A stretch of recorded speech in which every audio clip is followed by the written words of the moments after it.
দেখেছেন যে পুলিশ দেড় সপ্তাহ 2 সপ্তাহ ধরে পুলিশ নাই, এটা হয়েছে কোন সময়?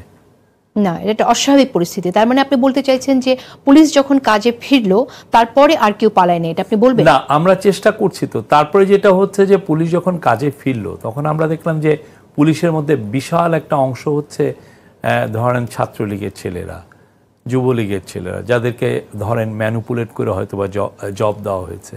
তো আমার তো ওইটাকে আবার স্ক্রিনিং করতে হচ্ছে। আমি পাঠালাম একটা আওয়ামী লীগের একটা লিডারকে অ্যারেস্ট করতে, কিন্তু যেই ছেলেটাকে পাঠালাম সে দেখালো যে সে যুবলীগের লিডার ছিল, সে কিন্তু তার বসকে অ্যারেস্ট করবে। এখন যখন ডেভিল হান্ট হচ্ছে, আমরা 30,000কে আমরা ট্রান্সফার করেছি, এবং আপনি মনে করেন এটা কিন্তু খুব ইজি কাজ না। আপনি হঠাৎ করে করলেই তো আপনার ভ্যাকুয়াম তৈরি হবে। কিন্তু শুধু ট্রান্সফার দিকের অভিযুক্ত নেতাকে অ্যারেস্ট করার জন্য পাঠাবেন, যাকে পাঠাচ্ছেন সে কি আসলে যুবলীগের কর্মী কিনা সেটা তো আপনার দেখতে হচ্ছে। এখন দেখেন সেটাও আমাকে কে অ্যাসার্টেন করে দেয়, আমি কিভাবে জানবো? যে এটা জানাচ্ছে সেও আবার তাদের সদস্য কিনা সেটাও আপনি নিশ্চিত না। এটা জানি আমাদের সিচুয়েশনটা কি। যেমন ধরেন আমি পাঠাচ্ছি যে আওয়ামী লীগের একটা মন্ত্রীকে অ্যারেস্ট করার জন্য, কে গেল? রমনা থানার এডিসি, রমনা জোনের এডিসি সহ একটা গেল। আমি জানলাম যে রমনার এডিসি হয়তো আমি সাসপেক্ট করছি উনি ছাত্রলীগের লিডার ছিলেন। তো আমি এটা কনফার্ম কাকে দিয়ে হই? সাধারণত আমাদের যেটা নর্ম সেটা হচ্ছে যে এনএসআই এদেরকে দিয়ে আমি যেন এনএসআই আমি যখন গেলাম যে দেখি যে এনএসআই 80% অফিসার আবার ছাত্রলীগ। এই যে ইনফ্রাস্ট্রাকচার, তখন এই ডেভিল হান্টের মধ্যে ডেভিল আছে কিনা এটা আপনি কি করে নিশ্চিত হচ্ছেন? এই স্ক্রিনিংটা হয়েছে আমাদের তো 6 মাস আমরা পেয়েছি। উই গট আওয়ার ম্যান, আমরা জানি আমাদের কাকে দিয়ে আমরা এই কাজগুলো করছি। So we don't worry. So ওই জায়গাতে আপনি নিশ্চিত যে যারা দায়িত্ব পালন করছে তারা, এবং আমরা একটা বিষয়ে আমরা খুব জোর দিচ্ছি যাতে কারো হিউম্যান রাইটস এর ভায়োলেশন না হয়, যেটা আগের গভর্নমেন্ট করেছে আমরা যাতে সেটা না। আচ্ছা, ডেভিল হান্টে একটা প্রশ্ন আছে অনেকের মধ্যে যে ডেভিল হিসেবে আপনারা কাকে চিহ্নিত করবেন, এই বিষয়টা আপনার কাছে জানবো। কিন্তু তার আগে সৈয়দ মোয়াজ্জেম হোসেন আলাল, আপনার মন্তব্য শুনতে চাই, আপনি কিভাবে দেখছেন? আর আইনশৃঙ্খলা বাহিনীর কথা যেমনটা আমরা শুনলাম, শফিকুল আলম বললেন যে কাকে দিয়ে কোন কাজটা করবে এবং তাকে চিহ্নিত করা, যাকে দিয়ে কাজটা করা হবে সে অপরাধী কিনা এই তথ্যটা জেনে দেবেন, তার সম্পর্কেও তো নিশ্চিত হতে হবে। এটা খুব কমপ্লেক্স একটা সিচুয়েশন। আপনি কি মনে করেন এই জায়গায় আসলে সরকারের কি করা উচিত ছিল? না, আমি এই মন্তব্যের সঙ্গে একমত পোষণ করছি না ওনার সঙ্গে। কারণটা হচ্ছে ইংরেজিতে একটা কথা আছে, what is popular not always right, and what is right not always popular. যেটা সঠিক সেটা বোঝার মতো এই সরকারের মধ্যে যথেষ্ট পাণ্ডিত্য সম্পন্ন মানুষরা আছেন, এবং তারা জানেন বাংলাদেশের প্রশাসনের কোন জায়গায় কি, কোন অবস্থায় কি, এই অভিজ্ঞতা তাদের আছে। কারণ তাদের মধ্যে অনেকেই আবার এই বিগত পলাতক সরকারের আমলে অত্যাচারিত। আদিলুর রহমান সাহেব, তারপরে আপনার আসিফ নজরুল সাহেব, তারপরে শারমিন মুর্শিদ, এরকম যারা আছেন, রেজওয়ানা হাসান, সেনাবাহিনীর পক্ষ থেকে সম্ভবত আইএসপিআর এর মাধ্যমে, অথবা সেনাপ্রধান নিজে বলেছেন, আমি এই মুহূর্তে স্মরণে আনতে পারছি না, যে এতজন ক্যান্টনমেন্টে আশ্রয় নিয়েছিল। অন্য কেউ যদি আবার জীবনের জন্য আশ্রয়ের জন্য আমাদের কাছে আসে, আমরা তাদেরকে আশ্রয় দেব। সেই লোকগুলো কোথায়? What this peoples? আমি এই কথাটি কিন্তু মিডিয়ায় বলেছি। আমার পরে বৈষম্য বিরোধী আন্দোলনের হাসনাত আব্দুল্লাহ এই কথাটি বলেছে যে আমরা এটার উত্তর চাই। এই লোকগুলো কোথায় গেল?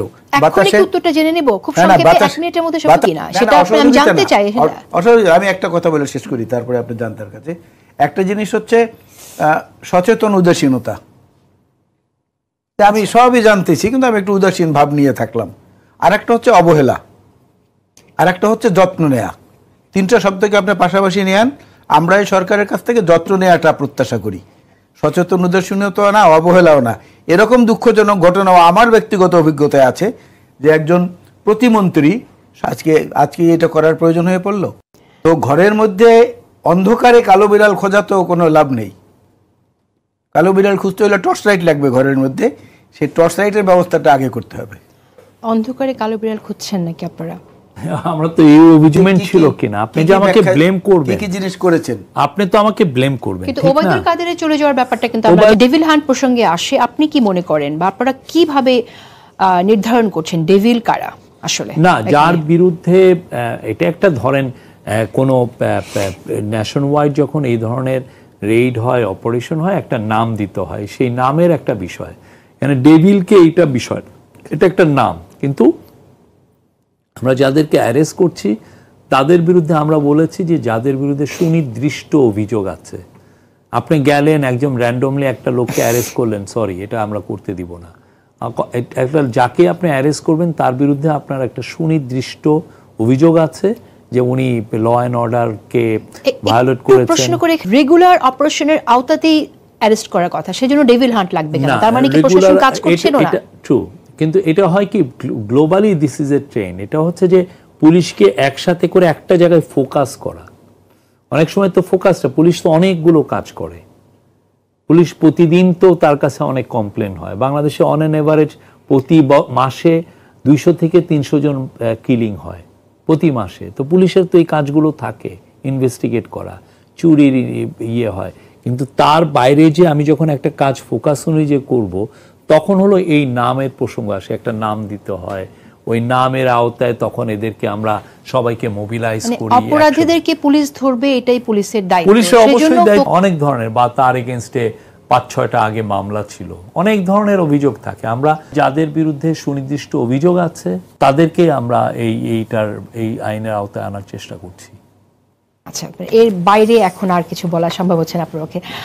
মোয়াজ্জেম হোসেন আলাল, আপনার মন্তব্য শুনতে চাই। আপনি কিভাবে দেখছেন ডেভিল হান্টের অপারেশন? এটা ওই যে ট্রাফিকের একটা উদাহরণ দিলেন না উনি, ওই হিসাবে একটা ট্রাফিকের উদাহরণ দিয়েছিলেন।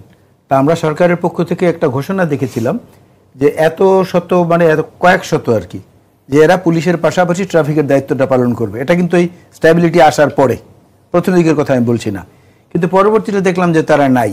এই ঘোষণাটার কি হলো? এই একটা। আরেকটা জিনিস হলো, আইন উপদেষ্টা সাহেব কিছুদিন আগে বললেন যে ডিজিটাল সিকিউরিটি অ্যাক্টের যত মামলা আছে সেটা 1 সপ্তাহের মধ্যে প্রত্যাহার হবে, অর্থাৎ জানুয়ারির শেষ দিকে প্রত্যাহার হয়ে যাবে। এখন পর্যন্ত হয়নি, কারণ আমার নামে ডিজিটাল সিকিউরিটি অ্যাক্টের মামলা 90% তারা সাকসেসফুল হয়েছিল। আপনি কি তাহলে বলতে চান এটা কি সরকার কাঙ্ক্ষিত? সিদ্ধান্ত নিয়েও অনেক জায়গায় সেটা বাস্তবে হলো না কেন? এবং আইন উপদেষ্টা সাহেব যে ডিজিটাল সিকিউরিটি অ্যাক্টের মামলাগুলোর কথা বললেন, উঠে যাবে 1 সপ্তাহের মধ্যে, সে 1 সপ্তাহ পার হয়ে আজকে আবার ফেব্রুয়ারি মাসের 11 তারিখ, এখন পর্যন্ত সেগুলোর কোনো আমরা ফলাফল দেখছি না। আর উনি বলেছিলেন যে ফেব্রুয়ারি মাসের মধ্যে বাকি রাজনৈতিক উদ্দেশ্য প্রণোদিত মামলাগুলো সব উঠে যাবে। এটা সম্পর্কে একটু জানার আগ্রহ ছিল, যদি সবাইবার জানা থাকে একটু দিয়েছেন। প্রথম কথা হচ্ছে যে এই অনেকগুলো মামলাগুলো স্থানীয় পর্যায়ে যেগুলো মামলা, সেগুলো আমাদের উইথড্র করার জন্য মূল যে সমস্যা ছিল যে অনেক জায়গায় পিপি মানে পাবলিক প্রসিকিউটর ওনারা ভেঙে গিয়েছিলেন। কারণ আগে আপনি জানেন বাংলাদেশের যে পাবলিক প্রসিকিউশনের যাদেরকে এটা পলিটিক্যালি নিয়োগ হয়, এখন এরা চলে গেলে নতুন এদের জায়গায় আবার নিয়োগ দিয়ে তারপরে আমি তো কাজগুলো আগাবো। এটার জন্য একটা ওনারা যেটা বলেছেন সেগুলো কিন্তু ভ্যালিড পয়েন্ট, ওনারা এই কথাগুলো বলছেন। আর বিএনপির মতো মামলা কেউ খায় নাই, ওনাদের 60 লক্ষ লোকের এগেনস্টে মামলা হয়েছে, 1,25,000টা মামলা, এক একজনের 200, 300, 400 করে মামলা।